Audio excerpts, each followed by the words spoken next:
14 for Lee. The Dallas Mavericks are heading to the NBA Finals in not a sweep, but definitely a gentleman's sweep.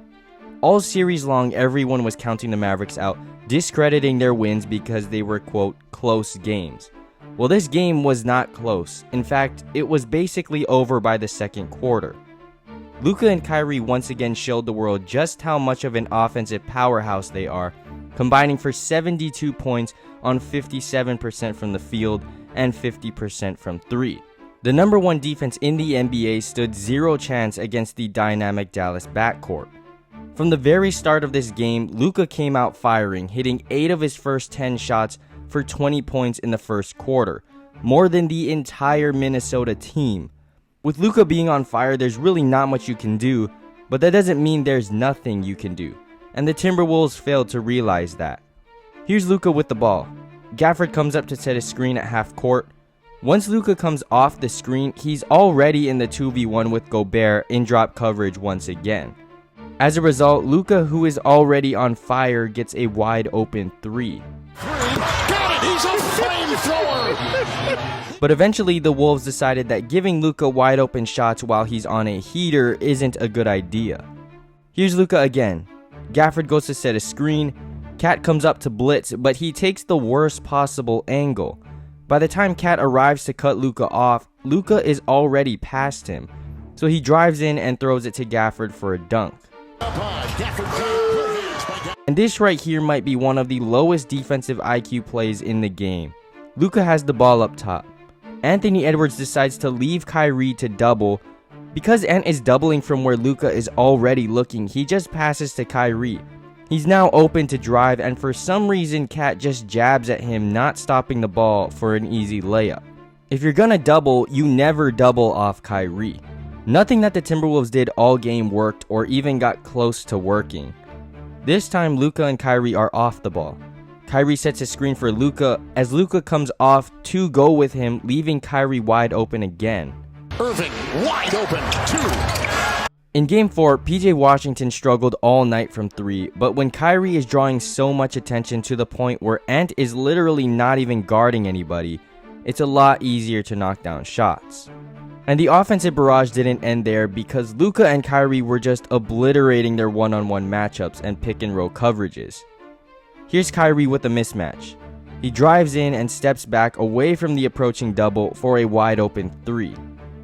Again, Kyrie drives on Nickeil Alexander-Walker and hits a step back for an open midi jumper. And now here's Luka. This time he has 2 screeners. As Luka comes off the second screen, he forces Gobert into a 2v1. But why in the world is Gobert trying to play cat and mouse with Luka, potentially taking a layup and passing out for a 3? Just guard the paint.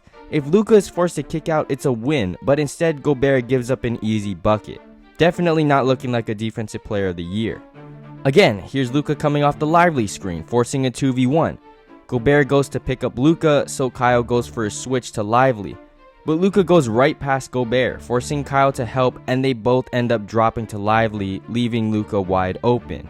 And then this one here is just a nail in the coffin. In the trade deadline. Now defensively, Luka Doncic once again showed his effort and IQ. Here's Luka in the post against Naz Reid. Luka absorbs the first hit, and then instead of taking the second hit, he moves to the side to get the steal from behind. Incredible IQ in a mismatch situation. Luka and Kyrie's improved defense has been making all the difference for the Mavs, but more than just Luka and Kyrie were playing great defense this game. PJ Washington gets beat off the dribble here. Instead of trying to recover to Naz Reid, he lets Gafford take him and just rotates and knocks the pass away from Gobert. And probably the biggest change in the defense is the reinsertion of Derek Lively. Even though Minnesota tried to take him out again, his impact was still ridiculous.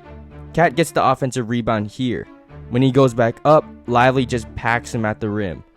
And on the perimeter, Cat tries to shoot a 3, but he's blocked again by Lively. Even when he's not getting blocks, he still makes shots difficult. Here, he contests Rudy in the paint, forcing a miss. Again, Cat gets past PJ, and then he's met by Lively in the paint, forcing yet another miss.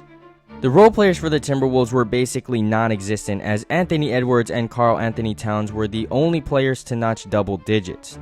and although Cat shot well from the field, he once again shot horribly from 3, going just 1 for 6.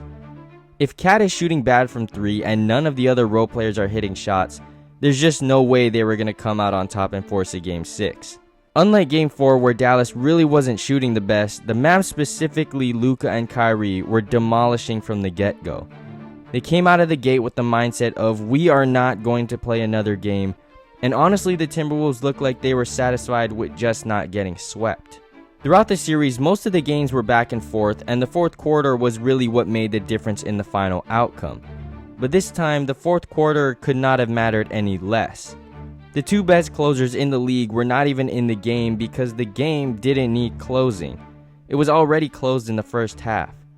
They were scoring with efficiency, defending at a high level, forcing turnovers, and contesting shots. It was an all-around championship level effort, complete domination.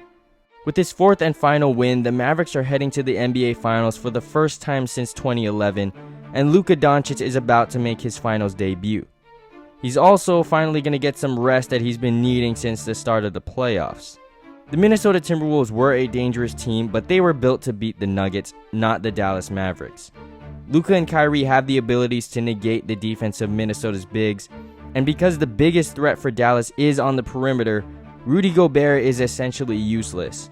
I mean, I swear he was getting dunked on more than anything else. And Anthony Edwards still has much to learn. He tried to prove himself as a two-way player, guarding Kyrie on one end and being an elite scorer on the other, but that ultimately cost them the series. The Mavericks have gone through the 4th seed Clippers, 1st seeded Thunder, and 3rd seeded Timberwolves, and honestly looked very impressive. No home court advantage the entire playoffs, and it did not matter.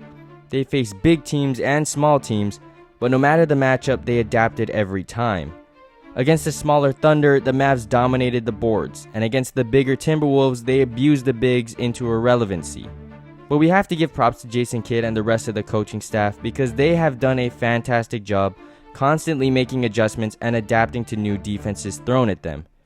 They have overcome every single defense and matchup that the Clippers, Thunder, or Timberwolves have tried, leaving them with absolutely no answer. But something that I really don't understand is why was the hype always around the Timberwolves?